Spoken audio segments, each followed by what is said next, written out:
Riggy, are you there? I need confirmation Toon Turf is real. What's up, everyone? We're the Toon Turf. Wow, Toon Turf is real. After 2 years, the pilot is out. If you don't know what Toon Turf is, it's an indie show made by a YouTuber named Dan O'Cal Drawings. It is about his mascot, Riggy the Rabbit Monkey, in his hometown of Toon Turf. And as of November 27th, the show's first episode is out to the public. This video serves as a review and breakdown, I guess, of the first episode. I highly recommend watching the first episode before watching this video. It's free on YouTube and it's only 35 minutes. It's also in the top right now. If you do want a very short spoiler-free review, go to this timestamp on screen. Now, let's get into the actual episode.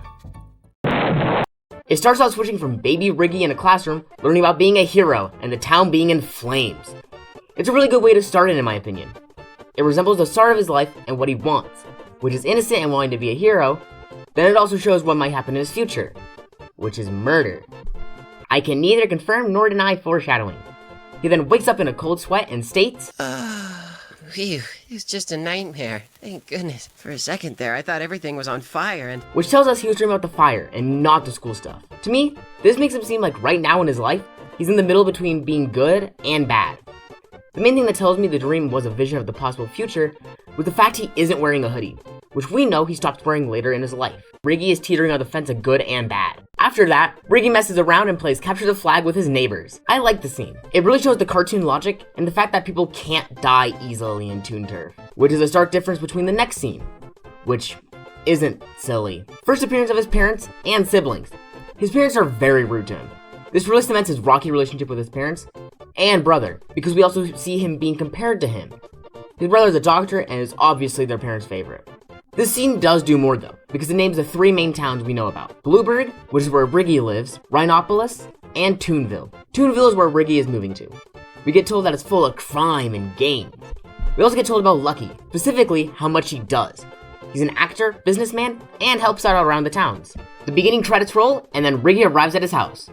Before I mention anything, we can see how big Lucky is. He has burger, cola, and phone companies. He also has plushies of himself, which I know doesn't look too weird in this world, but imagine having a plush of a celebrity. That's like if I had a plushie of Nicolas Cage. But anyway, we see that Riggy's house has a tree through it, which gives an excuse to finally enter and see Toonville.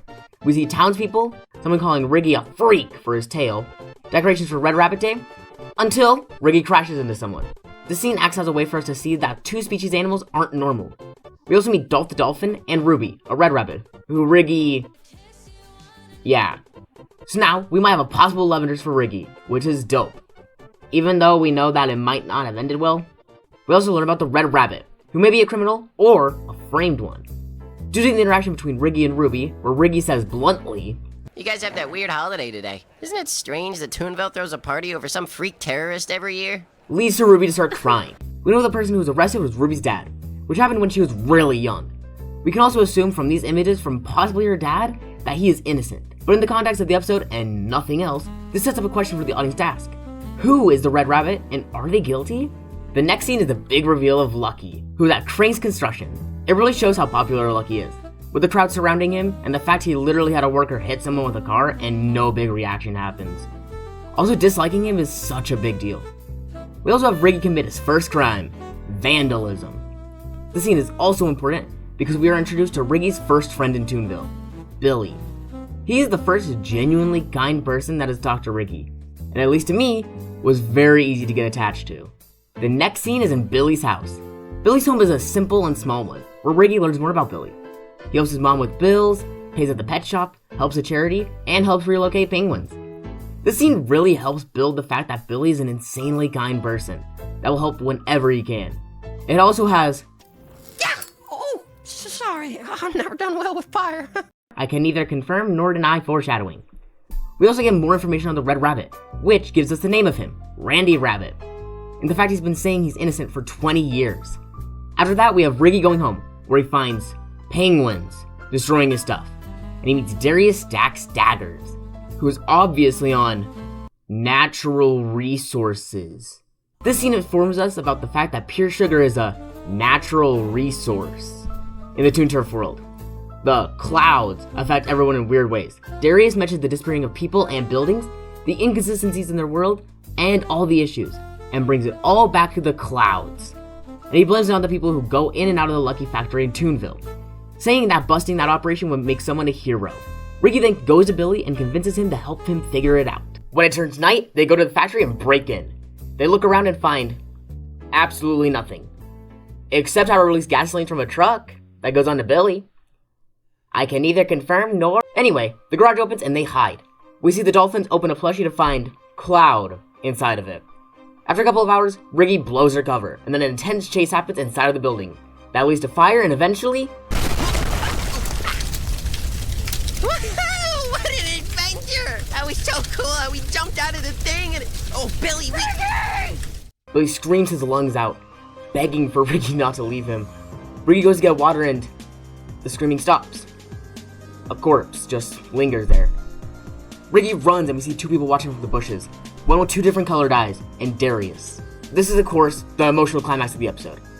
The episode spent enough time to build a connection between the viewer and Billy to have a stinging end, which Dano knows how to do. Paper is named Billy, and I draw a face on it.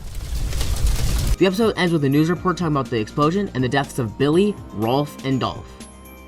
Well, not the end. We see Lucky burning the footage, which we knew were burned before because of some government files shown in a short.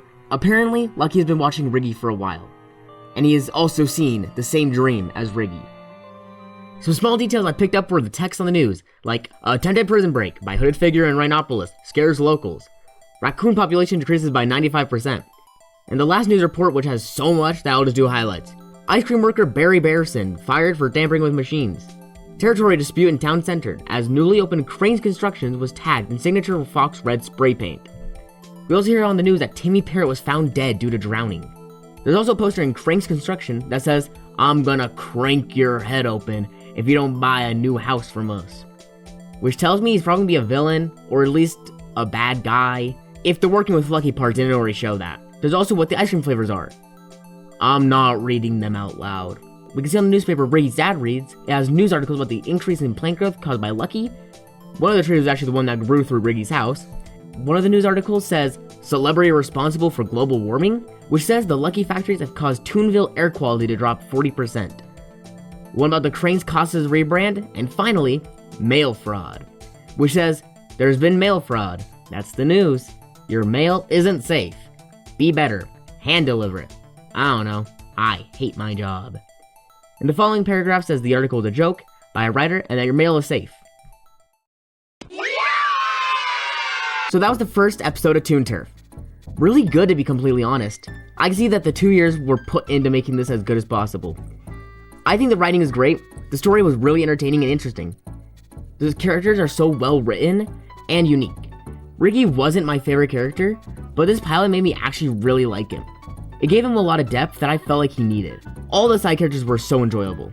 Billy, of course, was amazing and got me attached, and then broke me. Darius had a great written ramble session with amazing vocal performance. Dolph and Rolf were lovable jerk jocks, etc. The vocal delivery from the voice actors were amazing. All of them sounded so natural when coming out of the characters. Especially with Billy's death, it actually sounded like he was dying and just wanting Riggy to stay. The animation was also great. It was actually so easy to forget it was 3D animated. It's vibrant and expressive. The framing of each shot was so well done, and it was also so smooth and fun to watch. I also thought the graph paper outline of everything was going to get distracting, but it honestly didn't catch my attention. No, the story though was the real star of the show to me. I didn't realize how much I was going to get attached to it. It was a lot jammed in 30 minutes, but I loved it. We learned about the Red Rabbit, Lucky, the inconsistencies of the world, gangs, natural resources, and of course, Billy's death. It was all paced really well.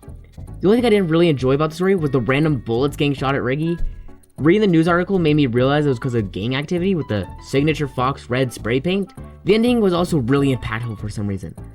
Like, we knew Billy for such a short time, but it was still a shock to me, even though I knew he would die.